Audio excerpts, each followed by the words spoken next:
Hello दोस्तों, मेरे channel पर आपका स्वागत है। अब तक आपने मेरी कहानी रात की दुल्हन का एपिसोड 83 तक सुना। अब मैं उसके आगे सुनाने जा रहा हूँ चैप्टर 84, विवान और समीक्षा के मोमेंट।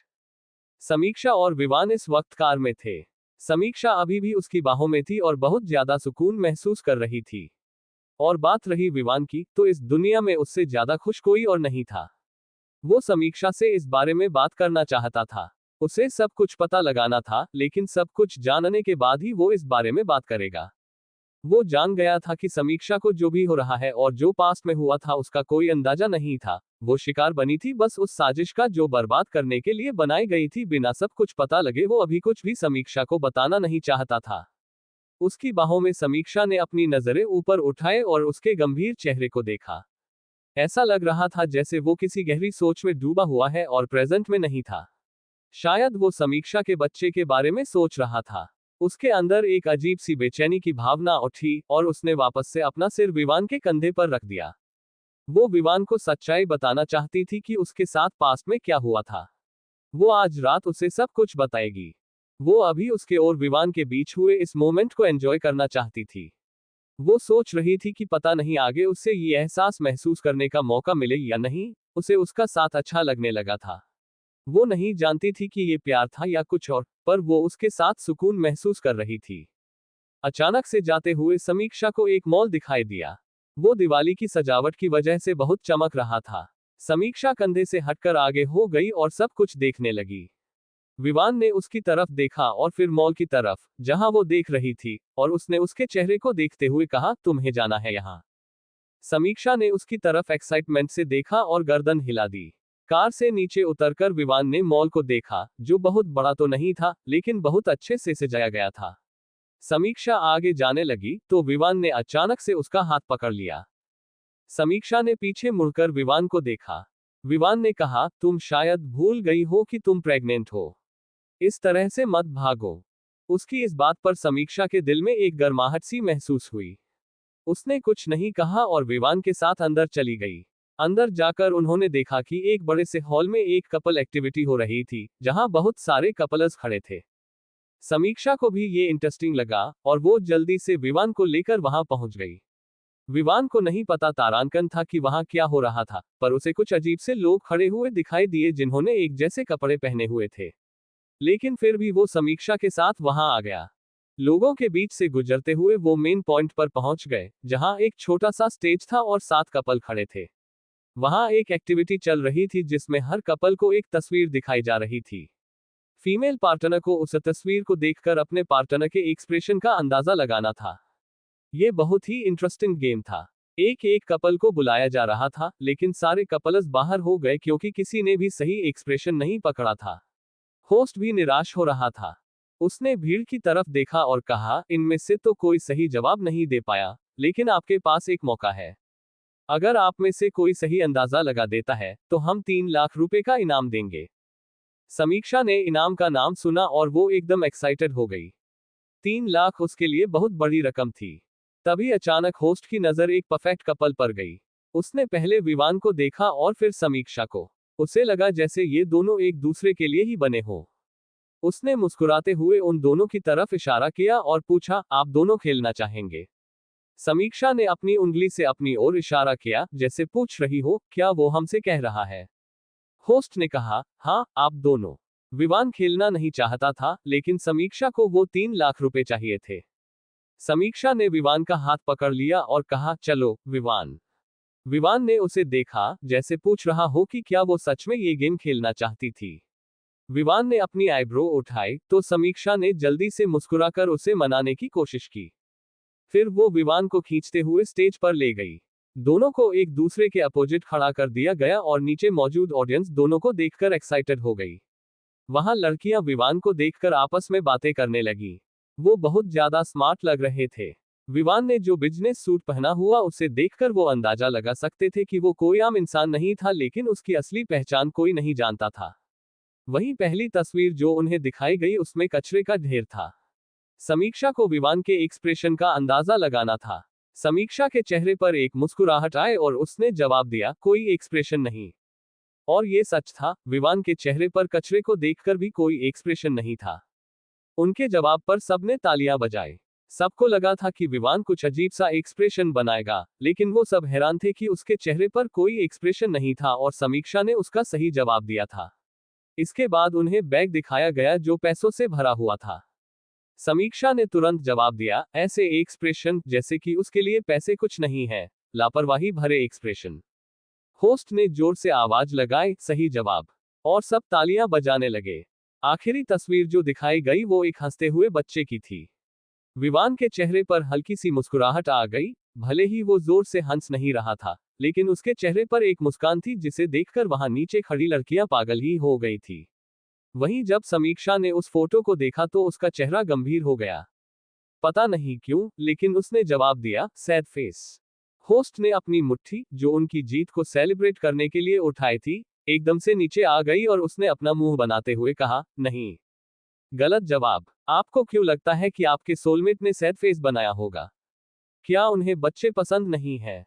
विवान भी मुड़ गया। उसने समीक्षा के चेहरे को देखा और अब तक समीक्षा भी मुड़ गई थी।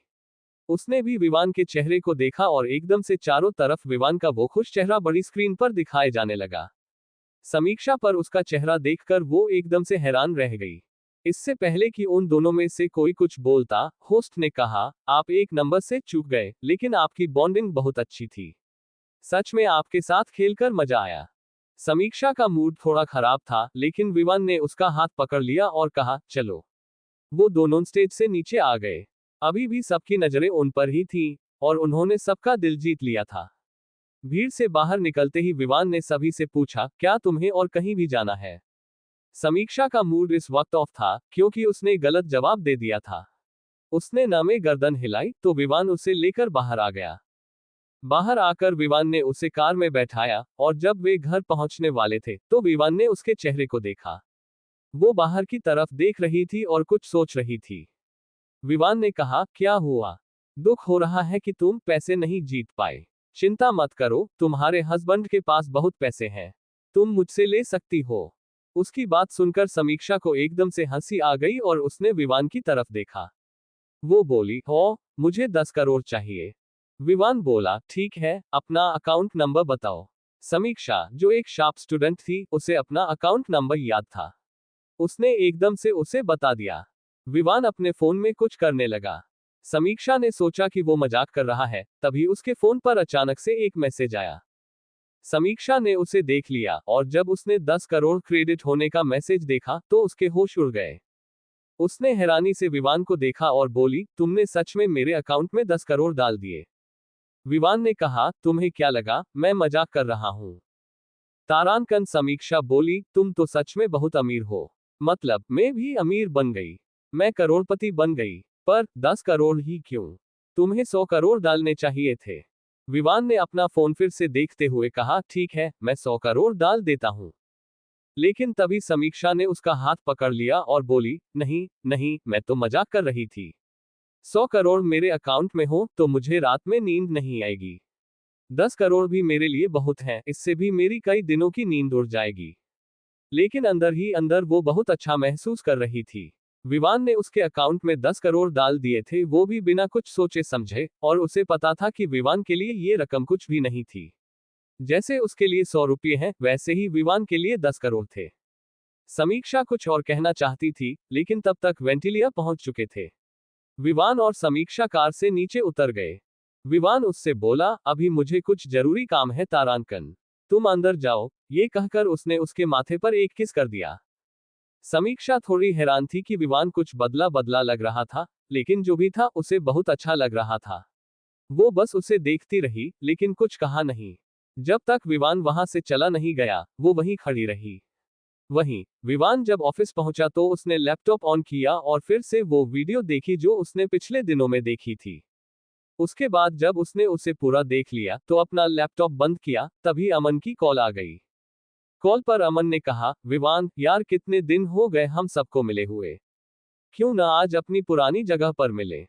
विवान बोला, इस बार रुद्र के घर पर पार्टी करते हैं। वैसे भी उसके डिवोर्स के बाद वो थोड़ा अजीब रहने लगा है। हम आज रात उसे सरप्राइज देते हैं उसके घर जाकर। विवान ने इसके बारे में सोचा और कहा, तुम सही कह रहे हो। हम उसके घर पर ही मिलते हैं। अमन को भी ये बात ठीक लगी। वैसे भी उसे कई दिनों से रुद्र उदास ही लग रहा था। उसने आगे कहा, ठीक है, हम वहीं मिलते हैं। मैं शौर्य को भी इस बारे में बता देता हूँ। फोन रखने के बाद विवान ने फोन को कसकर पकड़ लिया और एक एक शब्द पर जोर देते हुए कहा, रुद्र। विवान बजाज से चालाकी। दूसरी तरफ ईशाना इस वक्त अपने कॉलेज से घर पहुंची थी। वो रिक्शा से बाहर निकली थी कि अचानक उसे अपने घर के बाहर एक लग्जरी कार दिखाई दी। ये मोहल्ला बहुत छोटा था और यहाँ पर सब मिडिल क्लास लोग रहते थे। इतनी बड़ी लग्जरी कार का वहां होना अपने आप में बड़ी बात थी। वो उसे देख रही थी और कार भी उसके घर के बाहर घूम रही थी। तभी अचानक से कार उसके आगे रुक गई और कार का दरवाजा खुला और एक आदमी, जिसने सनग्लासेस पहन रखे थे, बाहर निकला। उसे देखकर ईशाना एकदम से हैरान रह गई। ईशाना ने सामने उस आदमी को देखा तो उसके कदम ठिठक गए। वो कोई और नहीं बल्कि आदर्श था। ईशाना के कदम अपने आप पीछे हो गए। उसने धीरे से कहा, आप। आदर्श उसकी तरफ बढ़ने लगा तो ईशाना बहुत ज्यादा घबरा गई। उसने आसपास देखा। अच्छा हुआ कि वहां कोई और नहीं था, नहीं तो पता नहीं लोग उसके बारे में क्या सोचते। वैसे भी जिस जगह से वो बिलोंग करती थी, वहां एक लड़की का बाहर जाना ही बहुत बड़ी बात थी, और किसी लड़के के साथ उसका होना तो लड़की के माथे पर कलंक जैसा था।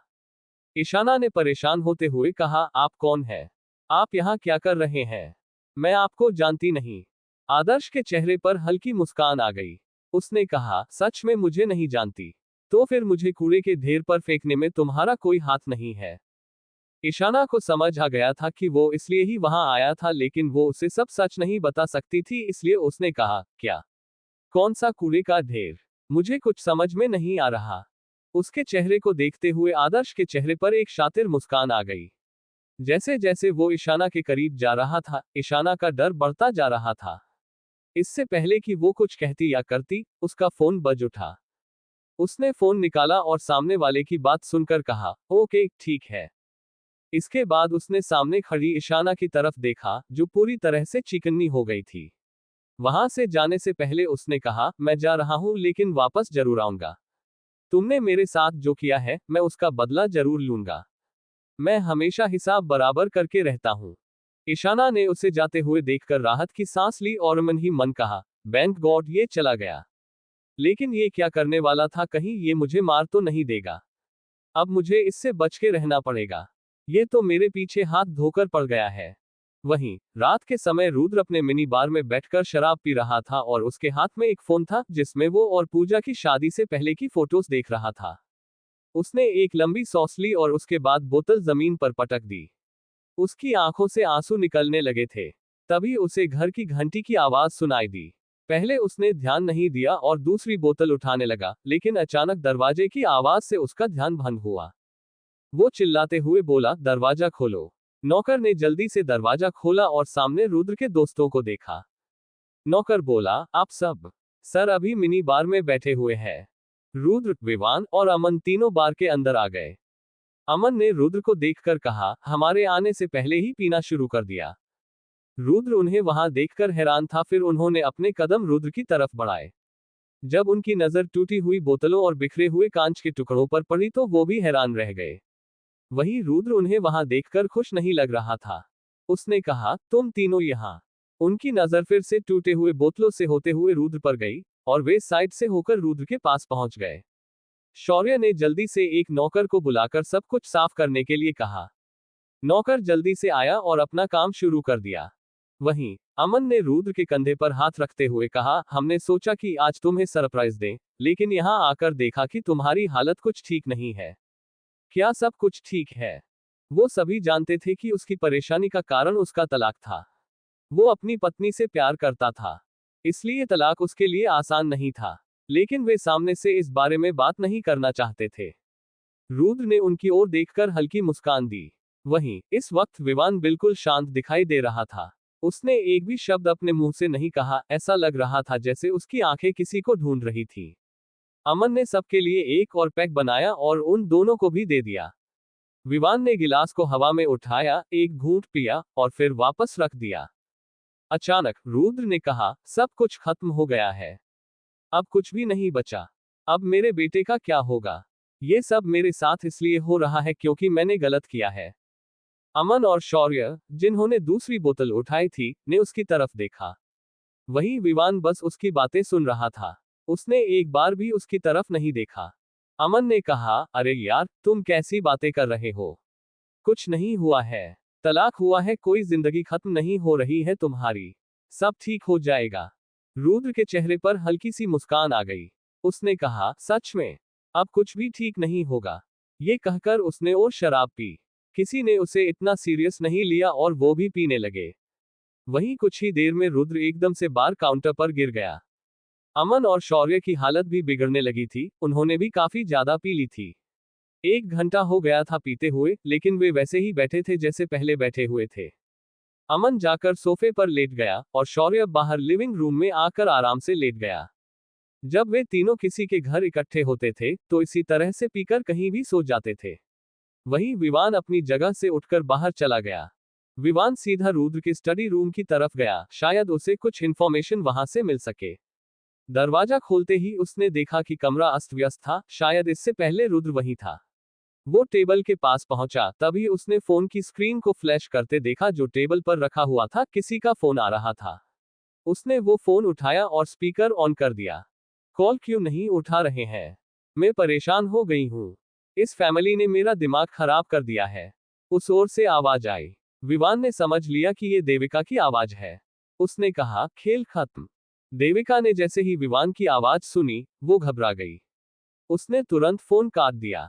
देविका ने सोचा शायद उसने कुछ गलत सुन लिया था, इसलिए उसने फिर से उसे कॉल की, लेकिन इस बार विवान ने फोन नहीं उठाया, जिससे वो बेचैन हो गई। क्या सच में विवान ने कॉल उठाई होगी? वहीं अब विवान सब कुछ समझ चुका था। उसे अब किसी और से सच जानने की जरूरत नहीं थी। जब वो नीचे आया तो सीधा रूम में गया जहां रुद्र था। वो अभी भी बार काउंटर के ऊपर सिर टिकाकर सोया हुआ था। उसने रुद्र को गले से पकड़ा और जमीन पर गिरा दिया। रुद्र अचानक गिर पड़ा और कराहने लगा। वहीं अमन, जो सोफे पर सोया हुआ था, उसकी भी आंख खुल गई। रुद्र के कहराने के बाद भी विवान रुका नहीं। उसने रुद्र को वापस खड़ा किया और कहा, तुम मुझे बताओगे कि तुमने ये सब क्यों किया? ये कहते हुए उसने एक और मुक्का उसके चेहरे पर मारा। रुद्र को इतनी जोर से चोट लगी कि उसके मुंह के कोने से खून बहने लगा। शौर्य भी शोर सुनकर अंदर आ गया था। अमन और शौर्य जल्दी से विवान को रोकने के लिए आगे बढ़े। शौर्य ने कहा, विवान तुम क्या कर रहे हो? क्या तुम पागल हो गए हो? उसे छोड़ो। लेकिन विवान नहीं रुका। उसने वैसे ही रुद्र को पकड़ रखा था। उसे ये भी नहीं दिख रहा था कि रुद्र के मुंह से खून बह रहा है। उसने रुद्र के पेट में एक और जोरदार मुक्का मारा। जल्दी से शौर्य और अमन ने विवान को पकड़ लिया और अमन ने कहा, विवान तुम ये क्या कर रहे हो? छोड़ो रुद्र को। लेकिन इस वक्त विवान पूरी तरह से पागल हो चुका था। उसने उन दोनों को भी धक्का दिया और फिर से रुद्र की ओर बढ़ा। इस बार उसने रुद्र के बाल पकड़ लिए और जैसे ही वो उसके पेट में एक और मुक्का मारने वाला था, विवान के हाथों में उसके पूरे बाल आ गए और वहीं रुद्र नीचे जमीन पर गिर पड़ा। गिरने के बाद विवान ने अपने हाथ में रुद्र के बालों की विग को देखा और फिर रुद्र को देखा कि रुद्र पूरी तरह से गंजा था। ये देखकर सब हैरान रह गए। रुद्र दीवार का सहारा लेकर बैठ गया और लंबी लंबी सांसें लेने लगा। विवान कभी अपने हाथ में पकड़ी उस विग को देखता तो कभी रुद्र के चेहरे को। उसने बालों को फेंकते हुए पूछा, ये सब क्या है? रुद्र ने धीरे से कहा, कैंसर, मुझे कैंसर है। सबकी आंखें फटी की फटी रह गईं और विवान धीरे से पीछे हट गया। विवान ने गुस्से में कहा, रुद्र, बकवास बंद कर दो और झूठ बोलना भी। अपना ये बेहुदा खेल बंद करो। तुम्हारे बारे में मुझे सब पता लग गया है।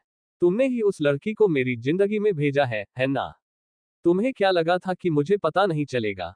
शायद तुम भूल रहे हो कि विवान बजाज अगर किसी बात को सीरियसली ले लेता है तो उसके बारे में सब पता करके ही रहता है। रुद्र धीरे धीरे सांस ले रहा था। शौर्य और अमन बिल्कुल भौचक्के होकर खड़े थे। अमन ने विवान की तरफ देखा और कहा, विवान तुम किस बारे में बात कर रहे हो? हमें भी बताओ। विवान बोला, ये रुद्र तुम्हें खुद बताएगा। वहीं शौर्य और अमन की नजर बार बार उसके गंजे सिर पर जा रही थी।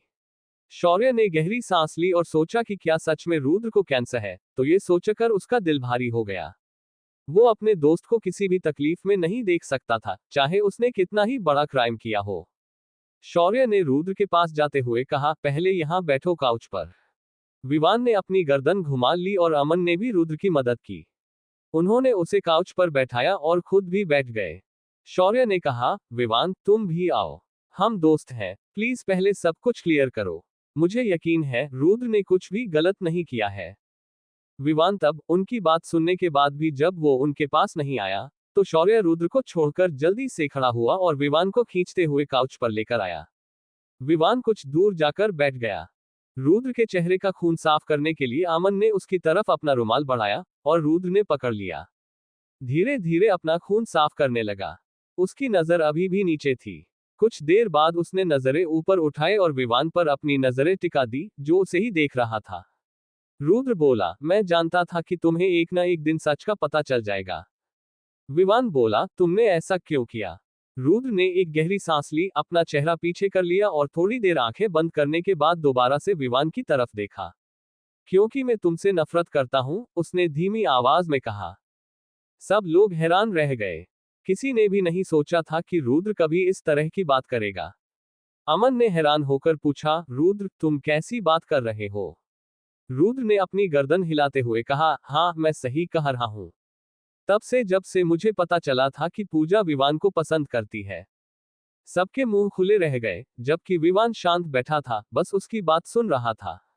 वो जानता था कि पूजा उसे पसंद करती थी।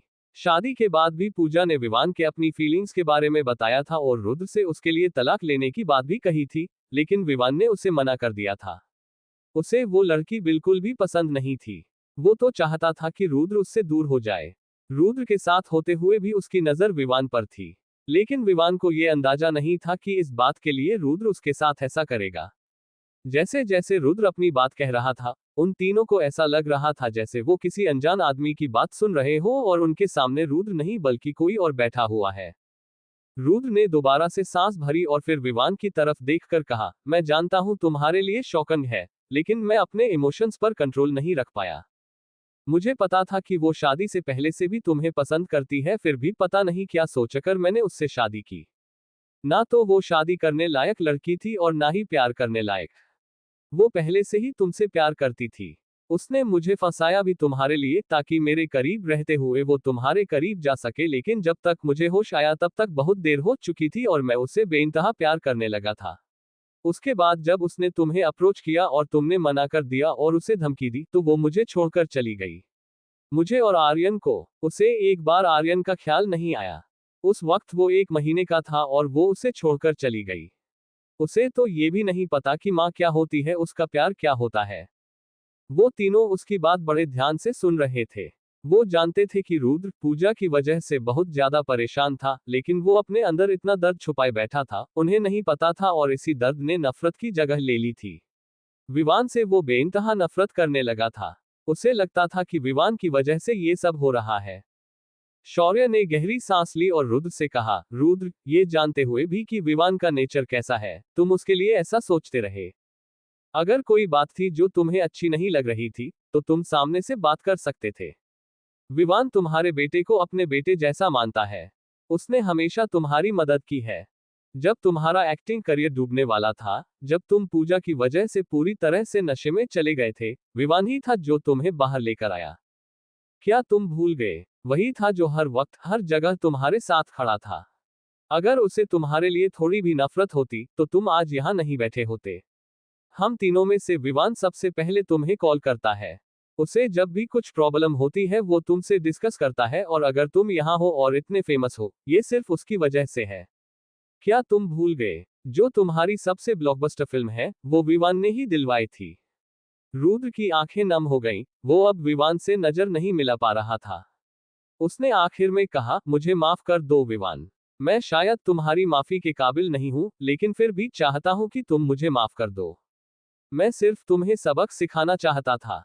इसलिए मैंने देविका को तुम्हारी जिंदगी में भेजा ताकि तुम परेशान हो जाओ। जितनी तकलीफ से मैं गुजर रहा था, मैं चाहता था कि इस तकलीफ से तुम भी गुजरो। मुझे उस रात का सारा सच पता था। इस बात का फायदा मैंने उठाया और देविका को तुम्हारे घर भेजने के लिए तैयार किया। वो पहले से ही प्रेग्नेंट थी और इसलिए ये मेरे लिए आसान हो गया। डीएनए रिपोर्ट भी मैंने ही बदली थी। मुझे पता था कि शौर्य किस डॉक्टर को हवेली लेकर गया है। उसकी बात सुनकर शौर्य और अमन भौंचक के रह गए। उन्हें यकीन नहीं हो रहा था कि रुद्र ऐसा कुछ कर सकता था। विवान चुपचाप बैठा था और वही रुद्र और अमन के दिमाग में हलचल मची हुई थी। एक गहरी सांस लेकर अमन ने उसे देखा और कहा, रुद्र, मेरे पास शब्द नहीं है। तुम ऐसा कैसे कर सकते हो? अचानक से विवान की नजरें, जो काफी देर से रुद्र के गंजे सर पर थी, उसने वो नजरें हटा ली और उसके चेहरे की तरफ देखते हुए कहा, रुद्र, तुम्हें थेरेपी की जरूरत है।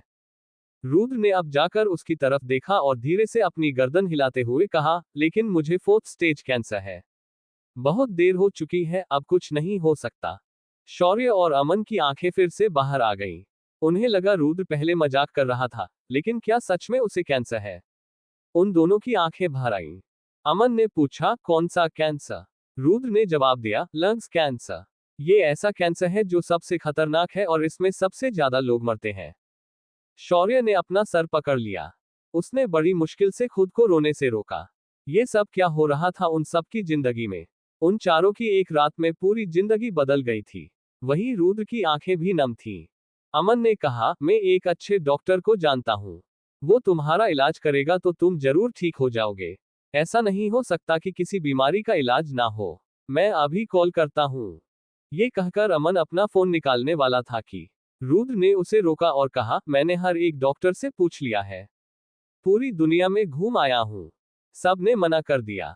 अब तो बस मैं अपने दिन गिन रहा हूँ।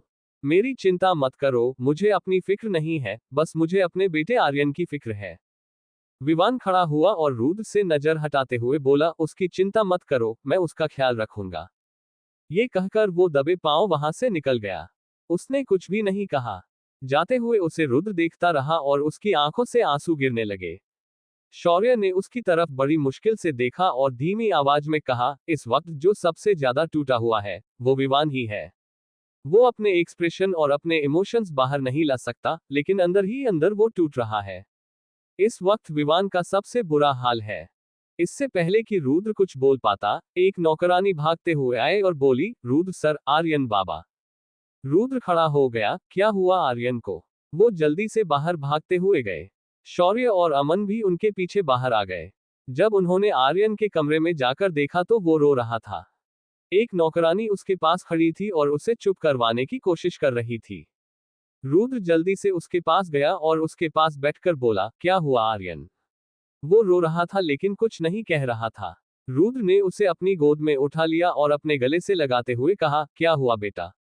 मुझे बताओ प्लीज। अगर तुम ऐसे रोओगे तो पापा अंदर से टूट जाएंगे।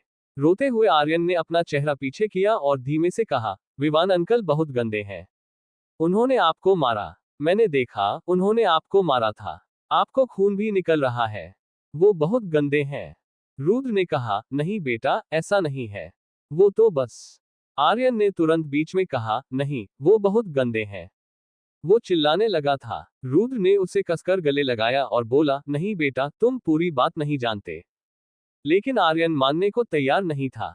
रुद्र ने शौर्य और अमन की तरफ देखा और उन्हें वहां से जाने को कहा।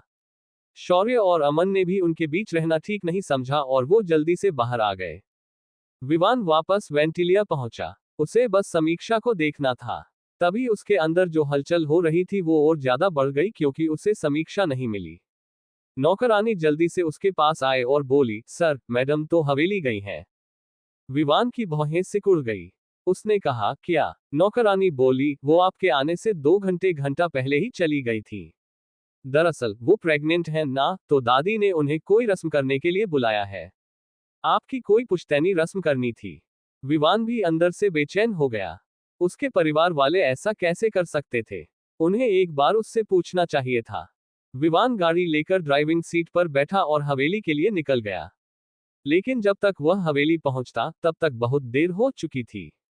जैसे ही उसने लिविंग रूम में कदम रखा, उसने देखा कि सामने समीक्षा लाल साड़ी पहने हुए थी। उसके बगल में देविका भी खड़ी थी, जिसने भी उसी तरह की साड़ी पहनी हुई थी।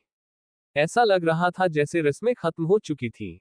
रस्में खत्म होते ही समीक्षा ने देविका की तरफ मुड़कर पूछा, आप कौन?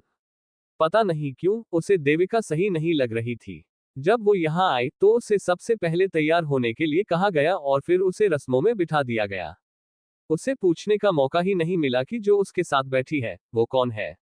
जब समीक्षा ने ये सवाल पूछा, तो देविका ने विवान के घर वालों की तरफ देखा, जो वहीं खड़े थे। तभी विवान भी वहां पहुंच गया। विवान जल्दी से वहां आया और समीक्षा के कंधे पर हाथ रखते हुए बोला, चलो अब घर वापस चलते हैं। समीक्षा ने विवान को देखा और फिर उसके घर वालों को। ऐसा लग रहा था कि कुछ तो गड़बड़ थी और वो उससे कुछ छुपा रहे थे। समीक्षा ने विवान की तरफ देखा और कहा, इतनी जल्दी? मैं तो अभी यहाँ आई हूँ। मैंने तो ठीक से किसी से बात भी नहीं की, लेकिन तुम इतने परेशान क्यों लग रहे हो? क्या हुआ विवान, सब ठीक तो है ना? विवान के घर वालों को इस बारे में कोई अंदाजा नहीं था कि समीक्षा को देविका के बारे में नहीं बताया गया है। उन्होंने इस बारे में पहले बहुत सोच विचार किया था और तब जाकर समीक्षा को यहाँ बुलाया, क्योंकि ये रस्म करना जरूरी है। ये उनकी प्राचीन रस्म थी। अगर ये रस्म नहीं होती तो उनके यहाँ माना जाता था कि होने वाले बच्चों को देवताओं का आशीर्वाद नहीं मिलता है। उन्होंने पहले विवान से डिस्कस करना चाहा था, लेकिन अब विवान की कॉल नहीं लग रही थी और मुहूर्त का समय निकलता जा रहा था। इसलिए उन्होंने सीधा समीक्षा को ही बुला लिया। दादी ने कहा, बेटा समीक्षा, तुम थोड़ा आराम कर लो। समीक्षा ने उनके अजीब बिहेवियर को नोटिस किया और फिर देविका की तरफ देखकर कहा, ये कौन है? देविका ने अपने पेट पर हाथ रखा और फिर विवान की तरफ देखकर कहा, मैं विवान की पत्नी तो नहीं, लेकिन मेरे पेट में तुम्हारी तरह विवान का ही बच्चा पल रहा है। तारांकन जैसे ही समीक्षा ने सुना, समीक्षा का मुंह खुला का खुला रह गया, उसकी आंखें बड़ी हो गईं और उसकी मुट्ठियां कस गई। उसकी नजर देविका के पेट की तरफ गई और फिर उसने पीछे घूमकर विवान को देखा। इससे पहले कि वो कुछ बोलती, विवान का फोन बजा, लेकिन उसने फोन नहीं उठाया और समीक्षा को देखते हुए कहा, ऐसा कुछ नहीं है, वो मेरे बच्चे से प्रेग्नेंट नहीं है। समीक्षा को विवान की बात पर यकीन नहीं हुआ। उसने फिर देविका की तरफ देखा और फिर घर वालों की तरफ नजर घुमाई। सब वहीं खड़े थे, किसी ने भी कुछ बोलने की हिम्मत नहीं की। ये विवान का मामला था और सब जानते थे कि विवान को अपने मामले में किसी और का बोलना पसंद नहीं है। इसलिए वो चुप रहे, लेकिन इस चुप्पी ने समीक्षा के दिल को छलनी कर दिया। उसने विवान का हाथ अपने कंधे से हटाने की कोशिश की, लेकिन विवान ने नहीं छोड़ा और बोला, चलो यहाँ से, मैं तुम्हें सब कुछ बताऊंगा। समीक्षा ने अपनी गर्दन ना में हिला दी और बोली, मुझे कहीं नहीं जाना। ये सोचकर उसका दिल टूटने लगा था कि विवान का बच्चा किसी और के पेट में पल रहा है। उसे सांस लेने में भी दिक्कत होने लगी थी। विवान उसे वहां से ले जाना चाहता था, लेकिन उसके साथ कोई जबरदस्ती भी नहीं करना चाहता था। इससे पहले कि वो कुछ कहता या करता, एक नौकर भागते हुए वहां आया। उसके हाथ में घर का फोन था और उसने घबराते हुए कहा, विवान सर, अमन सर का फोन आया है। वो कह रहे हैं कि रुद्र सर अब इस दुनिया में नहीं रहे। आगे क्या होगा जानने के लिए अगला भाग देखें और मेरे चैनल को सब्सक्राइब, लाइक, शेयर करें। धन्यवाद।